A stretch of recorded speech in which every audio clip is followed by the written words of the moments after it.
Hi! Welcome back. Walang intro naman talagang pangalan nito dati. Pero wala tayong mag-intro, no? Totoo ba na kapag ang lalaki, ito yung kasabihan ng karamihan, no? Kasabihan na talaga ito ng karamihan. Kapag,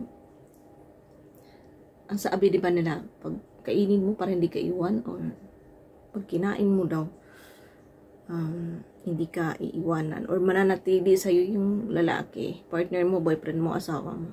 Depende yun sa klase ng tao, klase ng lalaki. Kung talagang mahilig, kasi mahilig siya, ano mo, di ba? Mahilig magpakain lang talaga siya. So ang sabi nila, kainin mo para hindi ka iwanan, para mahalin ka, hanap-hanapin ka. Hindi rin. Hindi totoo yan. Bakit? Yun bang solusyon magkainan? As in, mamahalin ka na. Hindi rin. Hindi totoo yan. Scam yan. Hindi totoo. Pero, naniniwala ako sa re-respetuhin ka, siguro, kung ayaw mo magpakain doon, kahit hindi ka nagpapakain, pero hindi ka iwan. Yun, legit yun.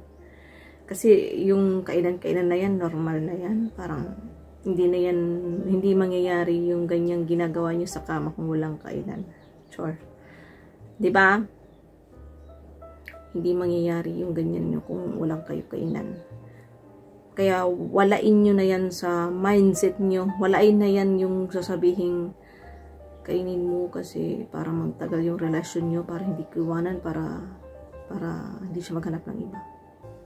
Hindi totoo yan. Not valid. Charot. Ang totoo niyan, kung mahal ka talaga ng isang tao, magpakain ka o hindi ka iiwanan. Respetuhin ka, nandyan lagi sa tabi mo. In your ups and down, sa lahat ng paghihirap mo, kasiyahan mo. Sabi nga nila, hindi ka iiwanan.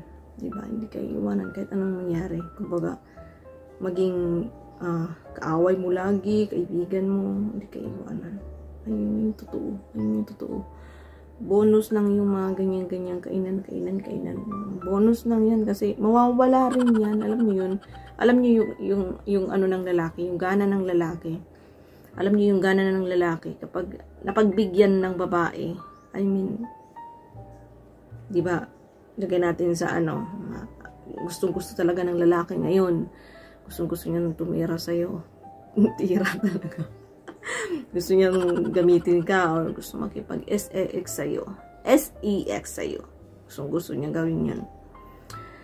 Kapag pinagbigyan siya ng babae, nagawa niya yung gusto niya sa'yo, napalabas, nilabasan na siya, mga ganun ba? Halimbawa, pag gusto talaga ng lalaki tumira. Pag gusto talaga niya makipaglampungan sa'yo, kung mayroon talagang pagnanasa yung isang lalaki sa iyo. Like, gusto niya yung time na to na gawin yung mag-iots kayo. Masyadong mataas yung lalaki niya, masyadong hyper, masyadong gustong-gusto niya, di ba? So, pag nabigay ng babae yung kagustuhan ng lalaki, doon mo makikita kung gusto ka pa rin ng lalaki. Kung hindi ba nagbago yung pakikisama niya, kung hindi siya nanlamig sa'yo. Ayun, yun yung totoo. Yun yung totoong pagmamahal. Yun yung totoong hindi ka iiwan. Yun yung totoong sa hirap at ginawa, kasama mo siya. Hindi totoo yung kainin mo, ipakain mo para hindi ka iwan. Hindi totoo yung kainin mo, ipakain mo, or iyan mo sa kanya para hindi ka iwan. Hindi totoo yun. Alam nyo na yan. Diba? So, update. Bagong ligo lola mo. Pa-update din naman ako. Bye. Kamiss kayo.